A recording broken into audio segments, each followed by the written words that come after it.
Hi. Okay, John O'Hara, you're the author of a new book, the New American Tea Party. You live in Chicago and you work in a conservative think tank here. You've been, from the very start, involved in the Tea Party movement in Chicago. Tell me about how it all took off, just down the road at the Board of Trade. Absolutely. Following some of the some of the first bailouts, a gentleman by the name of Rick Santelli got up on the Board of Trade on live television, and what was known as sort of called the rant heard around the world started talking about the moral hazard of bailing out irresponsible individuals and corporations. And from there, people started organizing, and I was one of them. I got involved with some friends and organized one of the first tea parties in front of the White House, and just took off from there.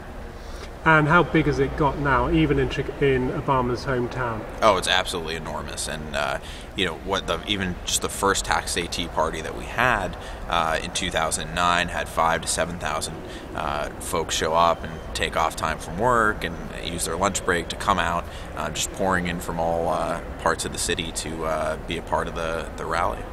Okay, so the common thing said about what's happening with the Tea Party movement is astroturf is the phrase used against it. It's just a sort of artificial construct of big money. How do you respond to that? It's absolutely absurd. I often say it's the left projecting. The left is often used. Organizing for America, Barack Obama's political arm was advertising for $10, $15 an hour to go up to a rally and support the president's health care bill. If you asked a Tea Partier to, if you could pay them $10 to come to a rally, they would be offended. These are veterans, these are retired folks, these are business folks, small business owners, families coming from all walks of life, who are giving up part of their time to do this because they genuinely believe in it. The idea that it's somehow funded is false. It's offensive.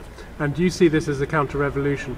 Why you believe it's something inherent about America that is leading this Tea Party movement? Can you explain that? Absolutely. I call it a counter-revolution. It's actually a reference to Saul Alinsky, who refers to a backlash to the radical tactics and ideas he espouses. Many tactics and ideas you're seeing advanced today in Washington and in state capitals across the country.